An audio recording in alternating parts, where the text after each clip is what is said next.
Thank you, ladies and gentlemen. As Pastor Mark said, my name is Frank Turek. Before I get started, let me ask you this. How many have heard me before, or this is your first time? How many of you are here this morning? All right, how many don't respond to surveys? We need 1, 2, 99 out of 10 don't respond to surveys. I got an email not long ago from a United States Marine, so I knew this man was no sissy. But he wasn't writing me as a tough guy. He was actually writing me as a distraught father. He said, my daughter was the top Christian student in her high school class. She won several scholarships from Christian organizations to go to college, and she could take him to any college she wanted to. So she wanted to take him to the University of North Carolina at Chapel Hill to win the campus for Christ. And it needs to be one for Christ. So he said, we sent her off there. About 4 weeks into her first semester, I got a phone call from her. Her words devastated me. She said, Dad, I don't believe in God anymore. Don't believe in God anymore? What? He said, I got in my car, I drove 4 hours down to Chapel Hill, I sat down with her, and I got nowhere with her. What happened? Well, she ran into atheistic professors on college campus. He said, is there anything I can do? I said, have you ever gotten her any apologetics training? That's not saying you're sorry. That means to actually give evidence for what you believe. That's what this series is about, evidence. And he said, you know, I wanted to, but I never got around to it. Is there anything I can do now? I said, well, you could ask her a question. In fact, this is the question I ask all unbelievers. The question goes like this. If Christianity were true, would you become a Christian? I mean, if she hesitates at all, the problem isn't just here, the problem's here. She might not want it to be true, because when you go to college, you don't necessarily want God to exist. You want to do your own thing. You don't want the moral constraints of God on you. By the way, that's a good question to ask anybody, because, you know, a lot of times people are not on a truth quest, they're on a happiness quest. And they're going to believe whatever's going to make them happy. The problem is, ultimately, the only way to get true ultimate happiness is to go straight through truth. And we all know who the truth is. And the truth will set you free. Now, do you think this woman, by the way, is typical or atypical of Christian high school students that go off to college? Typical. In fact, 75% of young people walk away from the church once they go to college. Some never return. Now, there's a number of reasons for this, but one of the reasons is they don't know why Christianity is true. And then they run into atheistic college professors who say things like this. This is Steven Weinberg. He teaches at UT Austin. He's a Nobel laureate in physics. And he says science points to atheism. In fact, he puts it this way. I personally feel that the teaching of modern science is corrosive of religious belief, and I'm all for that. If scientists can destroy the influence of religion on young people, then I think it may be the most important contribution that we can make. Wait. I always thought the most important contribution a professor could make would be to teach his young students truth so they could be better citizens, more productive citizens. But no, according to Weinberg, it's to talk them out of religion. Now, it's not just science that apparently the atheists think points away from God into atheism. All of these other things, these are all atheists. Christopher Hitchens, I've had the opportunity to debate him a couple of times. He's since passed on, not as a result of our debate, by the way.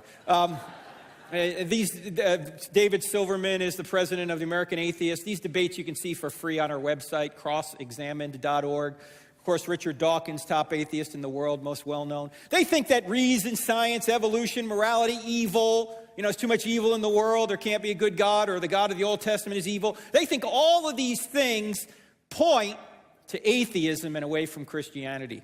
Well, before we address these, let's go to the ruins of Corinth, Greece. Anyone ever been to Corinth? Ever been on the footsteps of Paul cruise or anything like that?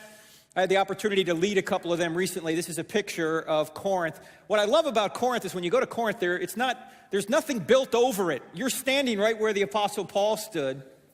And as you know, he wrote a couple of letters to the church at Corinth, 1st and 2nd Corinthians. And in 2nd Corinthians, he's writing to the church about false teachers. And here's what he says. We destroy people's arguments and every proud thing that raises itself against the knowledge of God. In other words, we're not just supposed to give evidence that Christianity is true. We're supposed to give evidence as to why the unbelievers' arguments are false. In other words, we're supposed to destroy arguments against Christianity. I hope to at least start to do that today. And let's go back to these arguments that they apparently give for atheism. Are these really arguments for atheism? No, these arguments are not arguments for atheism because they are stolen from God himself. You say, wait, what are you talking about, Frank? Stolen from God himself? What does this mean? What I'm saying here is that atheists are stealing from God to argue against him. They are committing intellectual crimes. And this crimes is an acronym from the new book that Mark had mentioned, Stealing from God, Why Atheists Need God to Make Their Case. I need to point out, the book Stealing from God is not about tithing. Okay? People go, are you stealing from, is that about tithing? No. The subtitle is Why Atheists Need God to Make Their Case. Because atheists think all of these things point to atheism when in fact none of them would exist unless God existed. Causality, reason, information, morality, evil, science. The information chapter has to do with evolution. These are all things that atheists think point to atheism, but in fact none of these things would exist unless God existed. Now today, we only have time to go into a little bit on the chapter on science. We're going to spend our time on that. In fact, we're going to try and answer 3 questions here this morning. The first question is, what does science say about God? The second question is, can science disprove God? Because sometimes you hear atheists saying, oh, yeah, science has disproven God, so that can't be, there can't be a good God because, or there can't be God because science has disproven it. And then the final question is, does science need God? You might say, well, that's an odd question. Why would science need God? We're going to look at all 3 of these. Now, in the amount of time we have, there's really no way to cover this in any depth. So if you want to go into depth, you can get the books, which are on the book table, including Stealing from God. And when Pastor Mark and I met several years ago, he was at Willow Creek Church, and my co-author, Dr. Norman Geisler, were going around doing this seminar called The 12 Points That Show Christianity's True. That was before we wrote this book, I Don't Have Enough Faith to Be an Atheist. That basically is the seminar we were doing. It goes through in logical order why Christianity's true, from the very does truth exist question all the way to the Bible's the Word of God. There's also a 12-part DVD series that's over 7 hours long that goes through this like a curriculum. And then the new book is right there. Now, if you don't want to buy a book, not a problem. If you want this PowerPoint presentation, I'm going to email it to you because I'm going to go through this very quickly. What you need to do is go to this website, type this in /Omaha, send us your email address, and I will send you this PowerPoint presentation I'm about to show you for free. So just write that down. You're not going to find a menu item on our website. You are got to type this in /Omaha. It's only going to be up there for another day or 2. So if you want this PowerPoint presentation, just do that. Now, if you do want to buy a book, you want to go into more details, which the books will do. The good news is all the proceeds from the sale of the books will go to feed needy children. Mine, okay? Just so you know, I've got 3 sons, so I need some help. In fact, they're older now, actually. I was in the Navy after college, which, by the way, stands for Never Again Volunteer Yourself. And my 2 oldest sons are interested in getting to the military, so they said to me, hey, Dad, we're thinking of going to the military. What should we do? I said, look, if you want to fight, go Navy. Because wherever there's a problem, we just bring our airport right there and we take care of it. Now, if you want a nice life, however, go Air Force. So they went Air Force. The oldest son just came back from Qatar yesterday. He's been over there for a year. That's where the center of all the operations are. He's got a new duty station now. The second son flies KC-10s. He's out of California. He's been over at the Middle East a couple times, too. And the third son graduated college last May, and he's an engineer in Birmingham, Alabama. We live in Charlotte, North Carolina. So my wife and I are now empty nesters. Yeah, it took us a while to get used to that. About 10 minutes. That's how long it took to change the locks. Do we have any empty nesters in here? Any empty nesters? Yes, look at them. They're all around here. You notice how clean the house stays when they're gone? I mean, we love our kids, but they are messy. I'm telling you. Anyway, there's a lot more on our website, crossexamine.org. And before I go any further, hello to the people in Access and online. For you online people, if you're still in bed, these people are already here. Come on. They got up early. But hello to you folks out there. Are you guys ready to go? All right, let's start here at point 1. And I apologize to the lady doing all the signing here. You're not going to be able to keep up with me. Do you know why? Because I'm originally from New Jersey, okay? So I speak at 150 words a minute with gust of 350. So you're going to see smoke coming off her fingers. All right? She's going to need relief. Right? You ready to go? All right. Give her a hand. She's working hard here.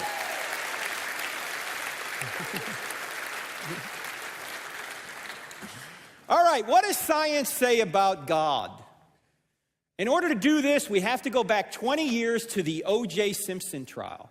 Can you believe it's been 20 years since the O.J. trial? 1995. You say, we're going to retry O.J. here? No. I just want to make a point about it, okay? Let's look at the evidence that was presented at trial, some of the evidence. First point, Simpson's blood was found at the scene of the crime. There's only a 1 in 170 million chance it was not Simpson's blood. Secondly, Goldman, Brown, and Simpson's blood, Goldman and Brown were the two victims, and Simpson's blood was in Simpson's Bronco. You remember the white Bronco, the slow speed chase in L.A., the L.A. freeway? All the blood was in the Bronco.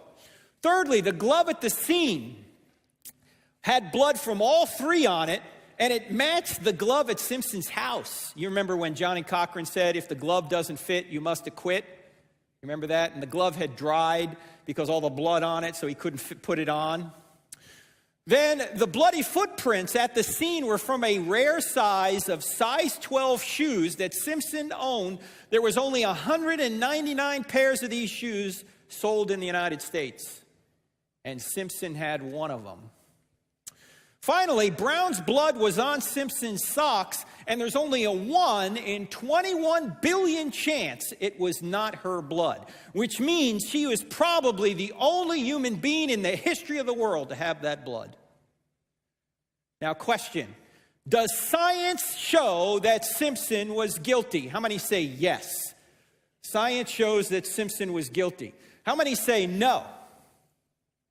How many don't want to answer? You know, the answer is no. Why? Not because I think Simpson was innocent, but because science doesn't say anything. Scientists do. All science gives you is the evidence. You have to gather the evidence and then interpret the evidence, and no evidence is self-interpreting. All evidence, all data needs to be interpreted. And so you can look at this evidence as a juror, as a scientist, and say, first of all, is this evidence good? And secondly, is it good? Does it point more toward guilt or innocence? A scientist has to do that. Science doesn't say a thing. Now, to amplify this point a little bit more, let's take a look at a survey about 10 years after the crime. They asked people whether they thought Simpson was guilty or not. 77% said, yep, he's guilty. But there was an ethnic divide. 87% of whites said he was guilty, but only 29% of blacks said he was guilty. Now, I say ethnic divide. Why? Because there is no racial divide, because there's only one race, the human race. But there are different ethnicities. Now, why did two sets of people looking at the same evidence come to different conclusions? Because perhaps it's based on their worldview, their mindset. Blacks, understandably, were more apt to think the case was racially motivated. Why? Because maybe they had been victims of racism themselves and said, OJ's been set up. Whereas whites hadn't had that same experience, so when they look at the evidence, they go, OJ's guilty. Same evidence, two different conclusions. Why the difference? The mindset, the worldview. I submit to you this is the same thing going on when scientists are arguing over where the universe came from, where life came from, where subsequent life forms came from. It's based on an argument over worldviews or mindsets. If you're somebody who's open to God, you'll look at the evidence and go, yeah, this evidence points to God. If you're a materialist, though, if you're an atheist and you've ruled out any intelligence out there, if you think every cause is a material cause, in other words, all that exists are materials, doesn't matter how much the evidence appears to point to an intelligent being, you're going to say, nope, had to be a natural cause. You see, this is not an argument over evidence. Everyone's looking at the same evidence. You know what it's an argument over? It's an argument over philosophy or your philosophical mindset or your philosophical worldview. Because science doesn't say anything, scientists do. And you need to be aware that quite frequently when scientists interpret the data, they're actually just interpreting the data based on their philosophical worldview. They've already decided it can't be God. Why? Because they've ruled God out in advance. That's why. So the answer to the first question is, what does science say about God? Nothing. Because science doesn't say anything about anything. Scientists do. Science is just a method we use to discover cause and effect relationships. It doesn't say a thing. It's the scientists that say things, and you need to discover what their worldview is to discover how they're interpreting the evidence. Quite frequently, their worldview is interpreting the evidence, and they're not being fair with the evidence. Now, second question, can science disprove God? You hear atheists sometimes saying this, science can disprove God. A friend of mine is John Lennox. He's a brilliant professor at Oxford University. He's written several books in support of God. And he has an illustration that he gives to his students. He says this, suppose you have a Ford motor car in front of you, like a Model T. He says, what accounts for the Ford motor car? I'll give you two possibilities. Henry Ford or the laws of internal combustion. And the students look at it and go, wait, Dr. Lennox, you need both. You need Henry Ford to create the car, and then you need the laws of internal combustion to allow the car to operate, to work. And he goes, aha, yes, you see it now. Why can't atheists see this point? You can study a Model T and its engine and how it works from now till doomsday. You will never disprove the existence of Henry Ford. The more you learn about the car, in fact, may cause you to go, wait a minute, this car appears to be designed. And it points back to a designer. Atheists look at the world and go, well, we don't see God out there. That would be like looking at the Model T and looking in the engine and going, saying, I don't see Henry Ford in there. Well, of course, he's not part of the car. He created the car. God isn't part of the universe. He created the universe. In fact, to say that a scientist can disprove the existence of God is like saying that a mechanic can disprove the existence of Henry Ford. A mechanic can't disprove the existence of Henry Ford. The mechanic can learn everything about how the car works and operates. He will never disprove the existence of the creator. Again, he may actually show that a creator exists, because the more he studies the car, the more he realizes it had to be put together by intelligence. In fact, let's take a look at the two types of science. There's empirical science, and then there's forensic science. Empirical science studies the present, whereas forensic science studies the past. Empirical science determines or discovers how things operate, whereas forensic science discovers how things originated. For example, you take 2 parts hydrogen and 1 part water, or 1 part oxygen, you put it together, you always get water. You can do it over and over again. You can go in the lab and repeat it over and over again. Empirical science is repeatable, but forensic science is not repeatable. You can't go resurrect Ron Brown and Nicole Brown Simpson, or Ron Goldman and Nicole Brown Simpson. You can't resurrect them and witness the murders over and over again. It's a one-time historical event. So if you want to figure out scientifically what happened at the O.J. Simpson murders, you have to be like a detective. And you have to look at clues and draw an inference to the best explanation. What murdered or who murdered these people? You can't repeat it in a lab. Now, I submit to you that when atheists are out there trying to say that science has disproven God or science shows we don't need God, what they're using is they're using the prestige of empirical science and imposing it on forensic science. In other words, look, we are just so technologically advanced. We have more computing power at our fingertips than existed in the entire world prior to like 1960. It's right here. In fact, if you have a digital watch, you've got more computing power on your wrist than there existed in the entire world in 1960. And look, we've got medical advances and GPS now. I mean, it's amazing we could get anywhere 10 years ago, right? Now we get in our car, we put in an address, and it takes us there. We don't even have to think anymore. Technology is amazing. All of that is empirical, though. That says nothing about where the universe came from. That says nothing about where the first life came from. That says nothing about where subsequent life forms came from. Those are all historical questions. Now, do you think that atheists and Christians are arguing over how cell phones work, or how computers work, or what particular treatments treat diseases, certain diseases better? No, we're not arguing over those things. We're arguing over these things.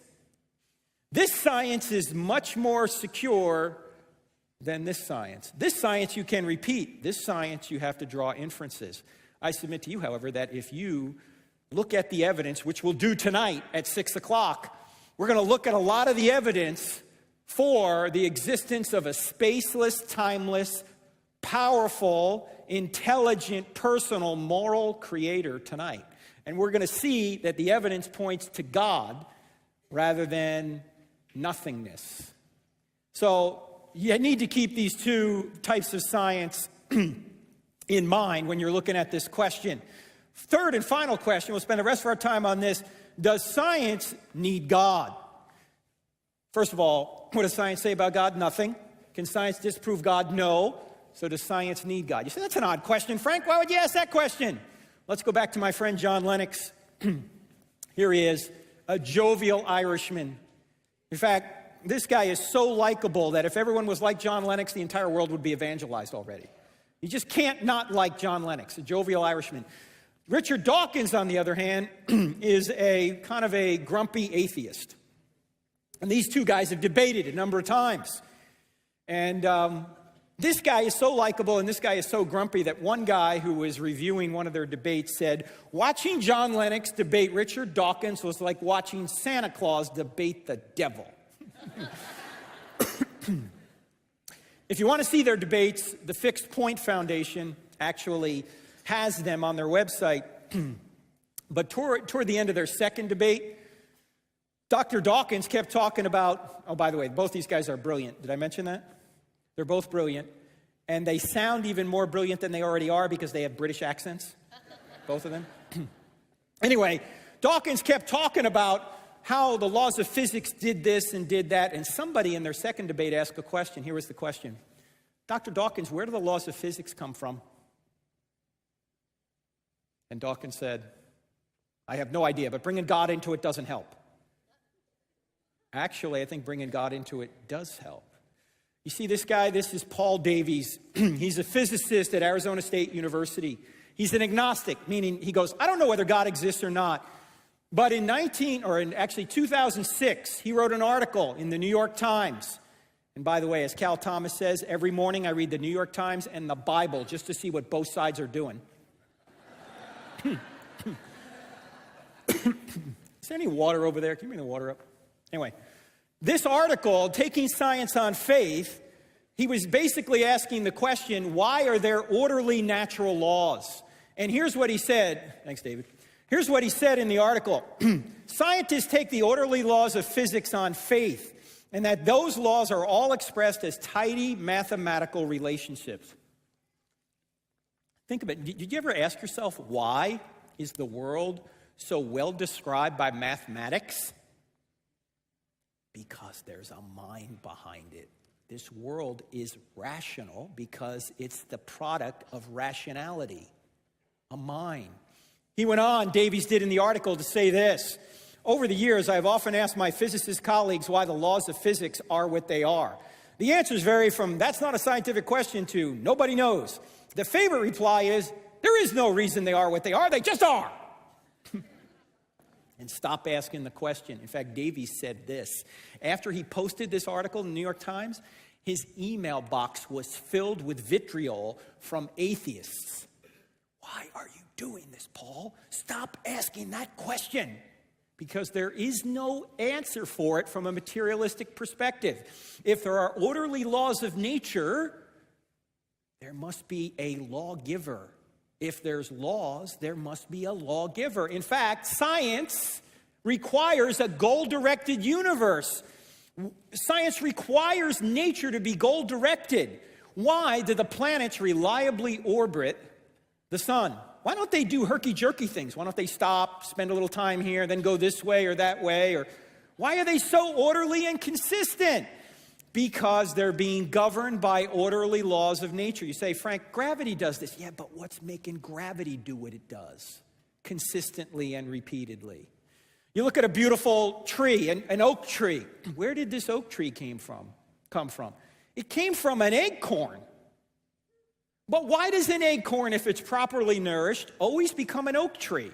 Why doesn't it become an elm tree? Why doesn't it become a birch tree? Why doesn't it become a seahorse? Why does it always become an oak tree? Because it's goal-directed to become an oak tree. Now, is an acorn conscious? Is it thinking, I got to become an oak tree? Don't get me off track. No, it's unconscious. Why is it doing this? Because it's programmed to do this. There's an external intellect directing it. I mean, if it doesn't have its own mind, there's an external mind directing it. In fact, forget acorns and oak trees. Let's go back to you. This is you in the beginning. Question. This is at 11 weeks. Is this animal, mineral, vegetable, or human? Human.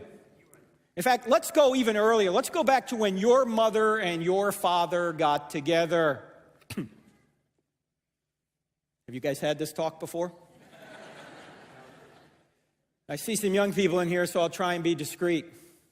When your mother and your father got together, your mother unconsciously perfumed her egg, and then your father sent the entire population of the United States, 300 million soldiers, toward your mother's egg. And then there was a race, and you won. Don't let anyone ever tell you you're not special. You beat out 300 million others. You have blown away anything Michael Phelps has done. Now, seeing some of you limp in here earlier makes it hard for me to believe you were the fastest soldier in the gene pool. But you were.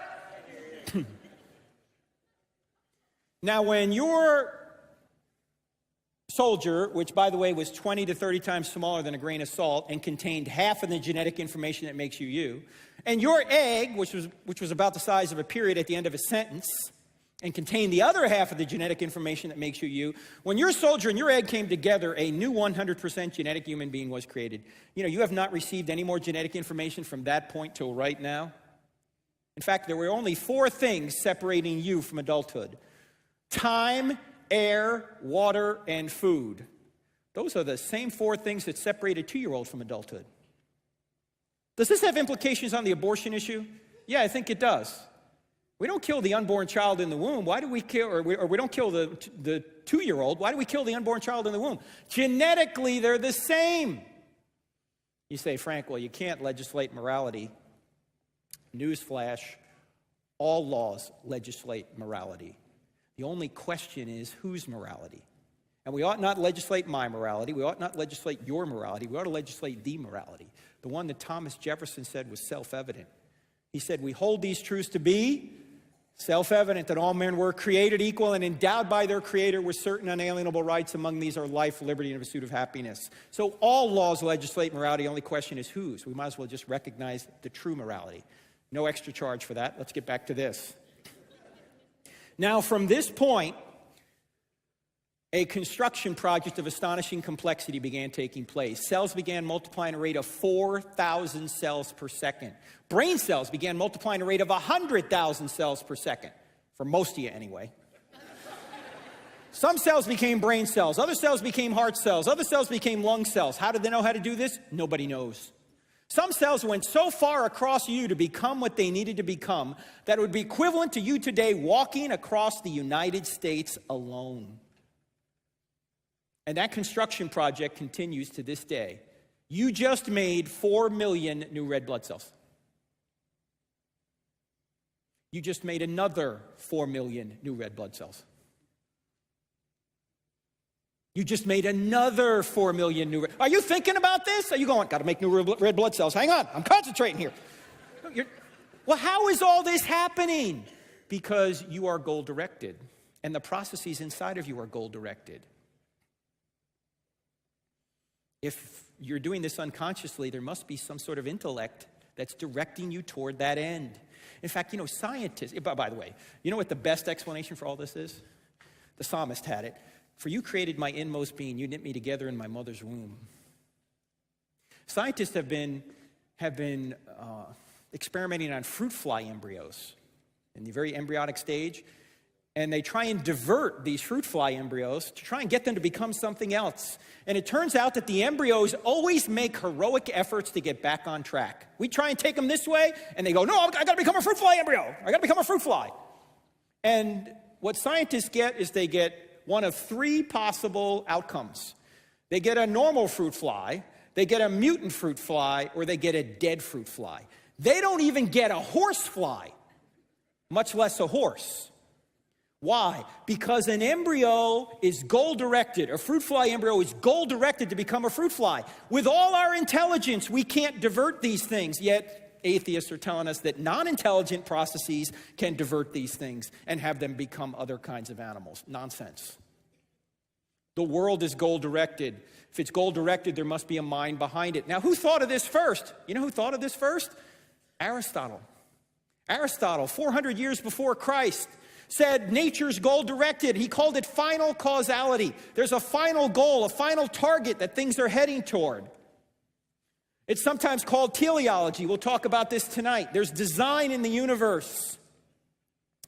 And when you're thinking, it's called intentionality. Like, for example, this morning, you intended to come to church. That's why you're here. You had a goal-directed thought. And in fact, as you're sitting here right now, regardless of what you're thinking about, I hope you're thinking about what we're talking about, but I know maybe you're not. Regardless of what you're thinking about, your thoughts are goal-directed. And they depend on a series of goal-directed processes over which you have no control. For example, you're having a free will thought right now, whatever that is. In order for you to have a free will thought right now, the neurons in your brain have to be acting properly. In order for the neurons in your brain to act properly, the atoms that make up the neurons have to act as they do, consistently and reliably. In order for the atoms to act consistently and reliably, the natural forces, the four natural forces we know about, the strong and weak nuclear forces, gravity and electromagnetism, have to do what they do repeatedly and reliably.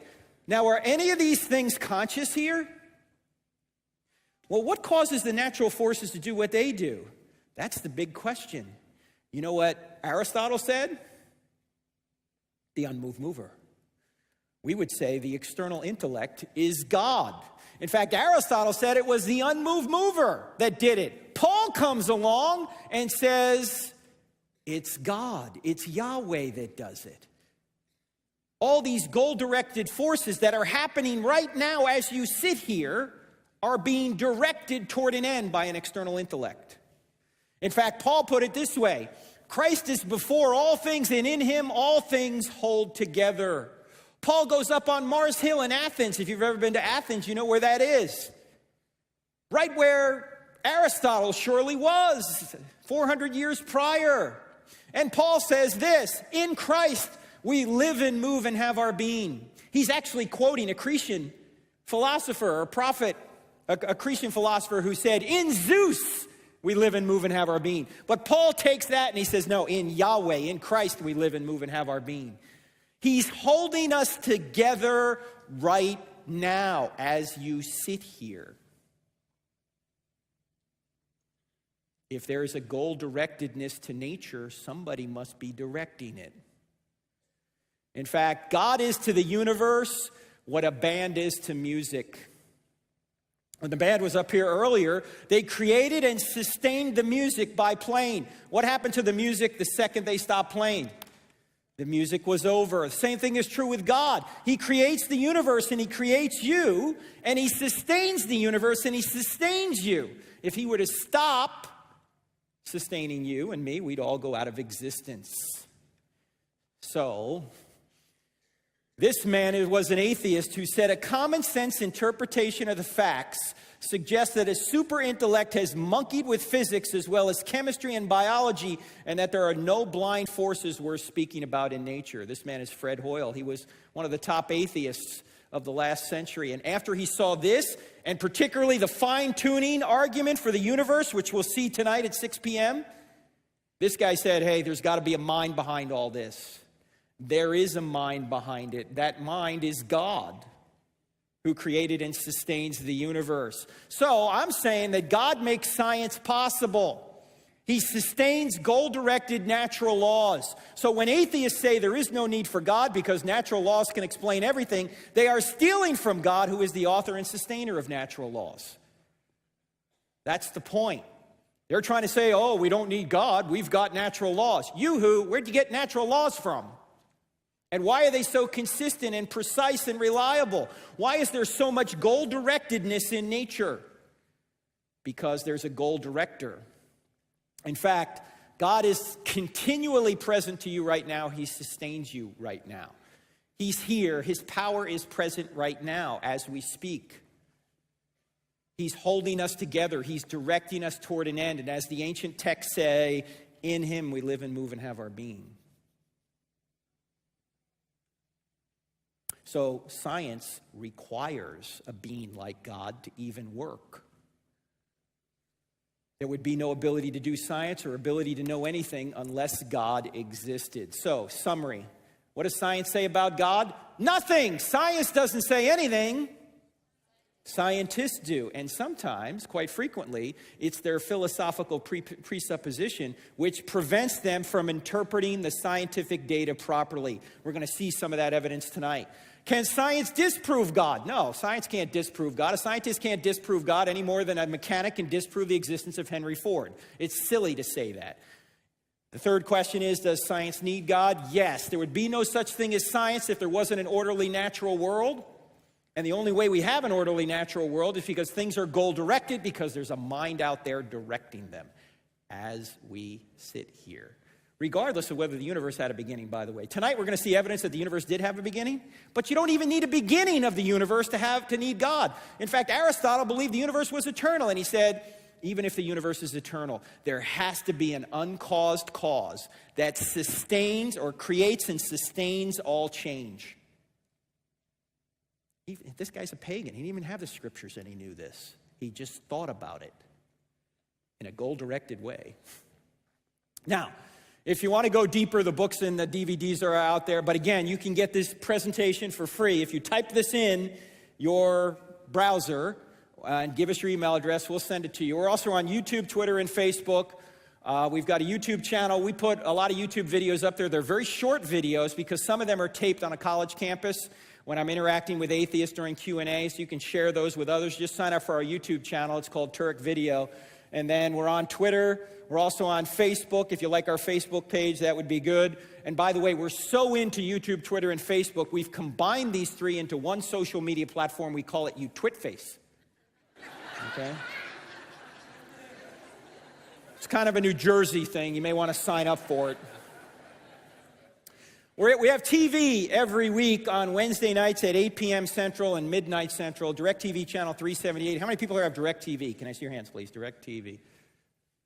Like 6 of us. Come on. Friends don't let friends watch cable.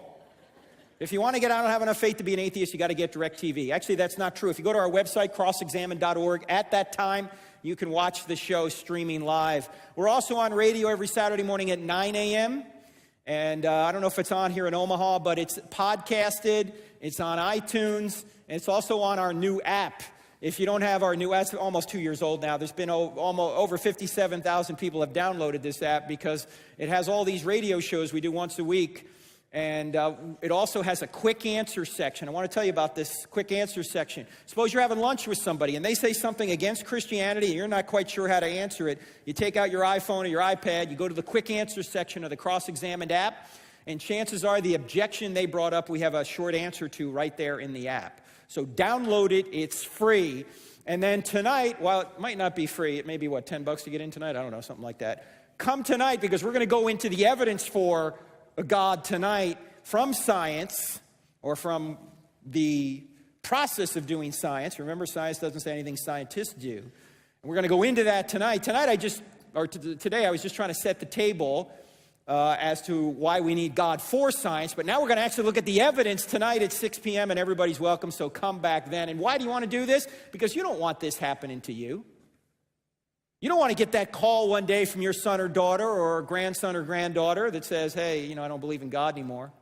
And they don't believe in God anymore for a reason that, frankly, is not a good reason. So you ought to be ready. You ought to be ready with the evidence, and you ought to be able to destroy arguments that are against the Christian worldview. Let's pray. Father, we thank you that you've given evidence, that you've made this a goal-directed world, that we could know you by what you've done. I pray for Pastor Mark and others that are serving over in Mali right now.